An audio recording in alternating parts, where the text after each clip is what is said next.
മുറിപ്പാടുണ്ട്, ഞാൻ ചെയ്തിട്ടില്ലെന്ന് ഞാൻ പറയുന്നില്ല. ആ മുറിപ്പാടെന്ന് വെച്ച് കഴിഞ്ഞാൽ ഞാൻ കഴിച്ചിട്ട് നിൽക്കും ചെയ്ത കാര്യമാണ് ഒന്നും പറഞ്ഞ് എടുത്തിട്ട് എല്ലാ ദിവസവും ഒന്നും അലക്കല്ല.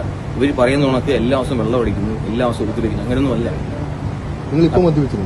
എനിക്ക് നേരെ നിൽക്കാൻ പറ്റില്ല. ഞാൻ ആഹാരം കഴിച്ചിട്ടില്ല. എനിക്ക് എന്തോ ചെയ്യണമെന്ന് അറിയാൻ വയ്യ. ഇനി എന്താണ് അടുത്ത സ്റ്റെപ്പ്? എന്റെ ജോലി എന്തോ, എന്റെ ഭാവി എന്തോ, ഇനി ആരെ കോണ്ടാക്ട് ചെയ്യണം, എന്തോ ചെയ്യണം, എന്റെ കാര്യം ഞാൻ ആരോട് പറയണം, എനിക്കറിയാൻ വയ്യ. അല്ല, എന്ത് സാഹചര്യത്തിലാണെങ്കിലും ഭാര്യയെ മർദ്ദിക്കുക എന്നൊക്കെ പറയുന്നത് തെറ്റാണെന്ന് നിങ്ങൾക്ക് തോന്നിയിട്ടില്ലേ? മർദ്ദിക്കാന്ന് പറഞ്ഞാൽ തെറ്റ് തന്നെയാണ് ചേട്ടാ, എനിക്കും അറിയാം. അവള് എന്റേതാണ്, എന്റെ മാത്രമാണ്, അതിന്റെ പേരിലാണ് സംഭവിച്ചത്. വേറൊന്നുമില്ല. അല്ല, ദിവസേന എടുത്തിട്ട് ചവിട്ടിക്കൂട്ടി മാറ്റണമെങ്കിൽ അവർക്ക് എന്താ ഇവിടെ പോലീസില്ലേ, ഇവിടെ കാര്യങ്ങളില്ല, അവർക്ക് ചെയ്ത കാര്യങ്ങളില്ല. ഞങ്ങളായിട്ടുള്ള പേഴ്സണൽ കാര്യങ്ങളത്, അതെല്ലാ വീട്ടിലും ഉണ്ടാവുന്ന കാര്യങ്ങളാണ്.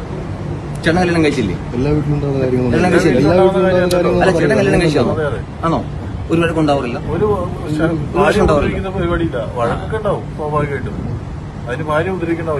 ശരിയാണ്. നിങ്ങൾ പറയാൻ ന്യായമാണ്. അവൾ ഒരിക്കലും സൂയിസൈഡ് ചെയ്യത്തില്ല. അത് 100 അല്ല 200% ഞാൻ പറയുന്നു. ഒന്നുകിൽ എന്നെ പേടിപ്പിക്കാൻ കാണിച്ച അബദ്ധം, അല്ലെങ്കിൽ അവർക്ക് എന്തോ പറ്റി, എനിക്കിത് അറിയണം. എന്നിട്ട് ഞാൻ ഇവിടുന്ന് പോകത്തുള്ളൂ, എന്നിട്ട് ഞാൻ ചാവത്തുള്ളൂ. എന്റെ കൂടെ ആരുമില്ല. ഇന്നലെ അവര് ഫുഡ് കഴിക്കായിരിക്കും. ഞാൻ സ്നേഹിച്ചിട്ടുള്ളൂ. അടിക്കാനാണെങ്കിൽ ഞാൻ ഇങ്ങനെ കാണിക്കുന്നുണ്ട്, അടിക്കാനാണെങ്കിൽ അടിച്ചാൽ പോരെ. കത്തി എന്ന് പറയുന്നത് ഞാൻ ഇങ്ങനെ വെച്ചിട്ട് ഞാൻ തീരാൻ പോകുന്നില്ല. എനിക്ക് വയ്യ, എനിക്ക് മടുത്തു. എനിക്ക് 100% ഉറപ്പാണ് ആ കുഞ്ഞ് ചെയ്യത്തില്ല. ഒന്നുകിൽ അവൾക്ക് അവളെ എന്തോ ഭയപ്പെടുത്തി. ഇവൻ ന്യൂസ് ചാനലോട് പറയണ പല വീഡിയോസുകളും കണ്ടു. ഇത് കണ്ടു കഴിഞ്ഞപ്പോൾ എനിക്ക് തോന്നി എന്തിട്ടാണെന്നറിയോ, കുമ്പളങ്ങ നൈറ്റ്സിലെ ഷമി ഉണ്ടല്ലോ, ആ ഷമിയുടെ ഒരു ക്രൂവൽ വേർഷനാണ് അവൻ. അത്രയും ക്രൂരനായ ഒരു വേർഷൻ. നമ്മൾ കുമ്പളങ്ങ നൈറ്റ്സ് കണ്ടപ്പോൾ ഷമി ഹീറോ എന്ന് പറഞ്ഞാൽ നമ്മളെല്ലാം കൈയടിച്ചു, നമ്മളത് ഒരു കോമഡി ആയിട്ട് കണ്ടു. പക്ഷേ റിയൽ ലൈഫിൽ ഫേസ് ചെയ്യുമ്പോഴാണ് ഇതെന്ത് മനസ്സിലാവുള്ളൂ. അങ്ങനെ ഒരു കാര്യം നടന്നേക്കണം. നമ്മൾ ആ വീഡിയോയിൽ ഇവനെ കസേര പിടിച്ച് നിൽക്കുന്ന സീനും ഇത് കണ്ടപ്പോൾ തനി ഇവന് മെൻ്റലാണ്, ഇവന് മെൻ്റൽ അസുഖമാണ് ഇവനെപ്പോഴും കിടന്ന് ന്യായീകരിക്കണം അവിടെ ന്യായീകരിക്കാൻ. അതിൻ്റെ ഇടയ്ക്ക് അവൻ വിളിക്കുന്ന എൻ്റെ കുഞ്ഞിനെയാണ് അവൻ ചവിട്ടി കൂട്ടി സൈഡിലാക്കിയിട്ടത്. എന്നിട്ട് ഇപ്പോൾ അവന് മരണത്തിൻ്റെ കാരണം അറിയണം. അവന് മരണത്തിൻ്റെ കാരണം അറിയില്ല, ദുരൂഹ മരണം. അത് ജീവനോടിക്കുക. ഇവൻ കൊന്നാണെന്നൊന്നും നമുക്കറിയില്ല, അതൊക്കെ കോടതി പറയേണ്ടതാണ്. അല്ലെങ്കിൽ അല്ല, പക്ഷേ ആ പെൺകുട്ടിനെ അറിയണ ആളുകൾ പറയണു അവൾ ജീവൻ കൊടുക്കില്ല എന്ന് പറയണു. കാരണം കുട്ടിയുള്ള കാരണം. അതൊന്നും പറയാൻ പറ്റില്ല. ഈ ആത്മഹത്യ എന്ന് പറയണത് ഒരു നിമിഷ നേരത്തെ ഒരു പൊട്ടബുദ്ധിയിൽ സംഭവിക്കുന്ന കാര്യങ്ങളാണ്.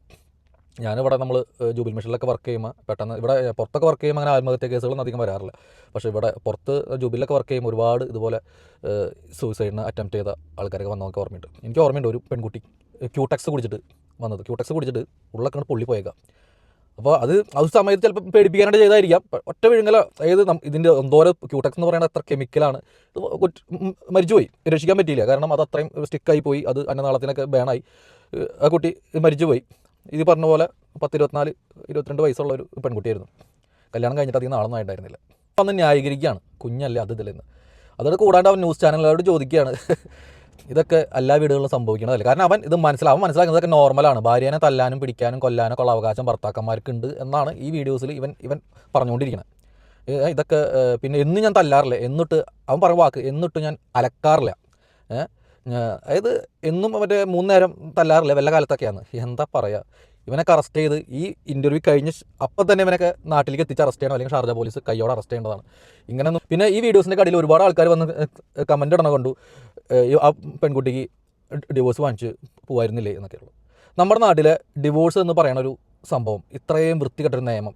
ഒരാൾക്ക് ഡിവോഴ്സ് കിട്ടണമെങ്കിൽ എത്ര വർഷത്തോളം പിറകെ നടക്കണം എന്നറിയോ? അല്ലെങ്കിൽ നമ്മൾ വേറെ ബന്ധങ്ങളൊന്നും കാണിക്കണം. രണ്ടുപേരും മ്യൂച്വലായിട്ട് സൈൻ ചെയ്താൽ മാത്രമാണ് പറ്റുള്ളൂ. ഒരാളുടെ ഭാഗം മാത്രം കേട്ടിട്ട് ഒരാൾക്ക് ജീവിക്കാൻ ഒരാളുടെ ഒപ്പം താല്പര്യമില്ല എന്ന് പറഞ്ഞു കഴിഞ്ഞാൽ, കല്യാണം കഴിഞ്ഞ് കഴിഞ്ഞാൽ ഡിവോഴ്സ് കൊടുക്കുന്ന ഗവൺമെൻറ് അല്ല നമ്മുടെ നാട്ടിൽ. ഒരുപാട് നാൾ ഇട്ട് നടത്തിക്കും.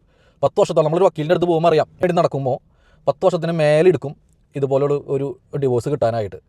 അത് നമ്മളൊരു പോലീസ് കേസായിട്ട്, ഒരു ഭർത്താക്കന്മാർ ഭാര്യനെ തല്ലിയിട്ട് എന്ന് പറഞ്ഞിട്ട് ഒരു പോലീസ് കേസായിട്ട് സ്റ്റേഷനിൽ പോയി കഴിഞ്ഞാൽ പോലീസ് അമ്മമാർ കൗൺസിലിംഗ് ആണ്. അവർക്കൊരു കേസ് എടുക്കാണ്ടിരിക്കാൻ തീർപ്പാക്കി പരമാവധി വിടാം. ഒരു സ്റ്റേഷനിൽ ഒരു പോലീസ് കേസ് കുറയ്ക്കുക എന്നുള്ളതല്ലാണ്ട് ഇതിൻ്റെ സീരിയസ്നെസ് എങ്ങനെയാണ് എന്നുള്ളതാണ്. ഒരു പ്രാവശ്യം ഇങ്ങനത്തെ കേസിന് സ്റ്റേഷനിൽ പോയി കഴിഞ്ഞാൽ രണ്ടാമത് പോവില്ല. അപ്പോൾ അങ്ങനെയുള്ള അത്രയും വൃത്തികെട്ട ഒരു നിയമമാണ് നമ്മുടെ നാട്ടിൽ. ഈ ഡിവോഴ്സ് എന്ന് പറയുന്നത് അത്ര എളുപ്പത്തിൽ കിട്ടണ ഒരു സംഭവമല്ല നമ്മുടെ നാട്ടിൽ. ഇട്ട് നടത്തിക്കും, ഇട്ട് നരയിപ്പിക്കും. പോലീസ് കേസും കോടതിയിൽ ഒരു വക്കീലിൻ്റെ അടുത്ത് സംസാരിക്കുമ്പോൾ തന്നെ വക്കീൽ പറയും ഇത്ര വർഷം എടുക്കും, അല്ലെങ്കിൽ അവനോ അവളോ മ്യൂച്വലായിട്ട് സൈൻ ചെയ്ത് തരണമെന്ന് പറയും. അപ്പോൾ ഭൂരിഭാഗം ആൾക്കാരും ഒന്നില്ലെങ്കിൽ വേറെ കല്യാണം കഴിക്കാൻ താല്പര്യമുള്ളവരാണെങ്കിൽ ചിലപ്പോൾ വേഗം സൈൻ ചെയ്ത് കൊടുത്ത് കല്യാണം കഴിക്കുക. അല്ലാണ്ട് ഇതുപോലത്തെ സൈക്കോ ടീമുകളാണെങ്കിൽ എൻ്റെ കുഞ്ഞില്ലാണ്ടെങ്കിൽ ജീവിക്കാൻ പറ്റില്ല എന്ന് പറയും ചെയ്യും, സൈഡിൽ കൂടെ ഇട്ട് ചവിട്ടും ചെയ്യും, കുത്തും ചെയ്യും. അവരൊരിക്കലും ഡിവോഴ്സ് കൊടുക്കില്ല, അവർ മ്യൂച്വൽ കൊടുക്കും ചെയ്യൽ. അതുപോലെ തന്നെ ഇതുപോലെ വക്കീലിൻ്റെ അടുത്തും പോലീസുകാരുടെ അടുത്ത് ചെല്ലുമ്പോൾ ഇതുപോലെ ന്യായങ്ങളിരുന്ന് മെഴുകും. അപ്പോൾ പോലീസുകാർ നോക്കുമ്പോൾ അല്ലെങ്കിൽ വക്കീൽ ഇവരൊക്കെ നോക്കുമ്പോൾ കോടതിയൊക്കെ നോക്കുമ്പോൾ നല്ല ചെറുപ്പക്കാരൻ കൂടെ കിടക്കണവനാണ് രാപ്പനെ അറിയുള്ളൂ എന്നൊരു ചൊല്ലുണ്ട്.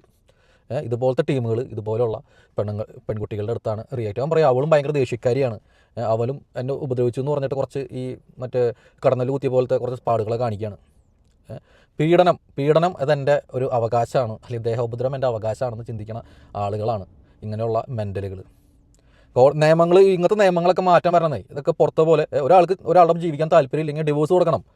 ഈ കല്യാണം അല്ലെങ്കിൽ ഈ വിവാഹം എന്ന് പറയണ ഒരു ബന്ധം പവിത്രമാണ്, അതൊക്കെ ശരിയാണ്, അതൊക്കെ നമ്മൾ പറയണം. പക്ഷേ ഒരാളുടെ ജീവിക്കാൻ താല്പര്യമില്ലെങ്കിൽ, അയാൾക്ക് പറ്റില്ലെങ്കിൽ എത്രയും പെട്ടെന്ന് ഡിവോഴ്സ് കൊടുക്കണം. അവർ വീണ്ടും ഇനിയിപ്പോൾ കുറച്ച് ആളെയും അവർ വീണ്ടും കല്യാണം കഴിച്ചോട്ടെ. ഈ എന്നിട്ട് പറയുക, ഈ വിവാഹം എന്ന് പറയണ ഈ നിയമത്തിൻ്റെ ബാക്കിലുള്ള സംഭവം ഭയങ്കരമായിട്ട് ലഘൂകരിക്കണം. ഒരു കെട്ട് പിണഞ്ഞ് കിടക്കണ ഒരു ചരടാക്കി മാറ്റരുത്, ഒരിക്കലും അതിൻ്റെ കെട്ട് അഴിക്കാൻ പറ്റാത്ത പോലെ ആക്കരുത്. പെട്ടെന്ന് അഴിച്ചു വിടാൻ പറ്റണം, അല്ലെങ്കിൽ പെട്ടെന്ന് പൊട്ടിച്ചളയാൻ പറ്റണം ഒരു സംഭവമായിട്ട് മാറണം. അപ്പോൾ തന്നെ ഇതുപോലുള്ള പകുതി ആത്മഹത്യ കാര്യങ്ങൾ കുറയും.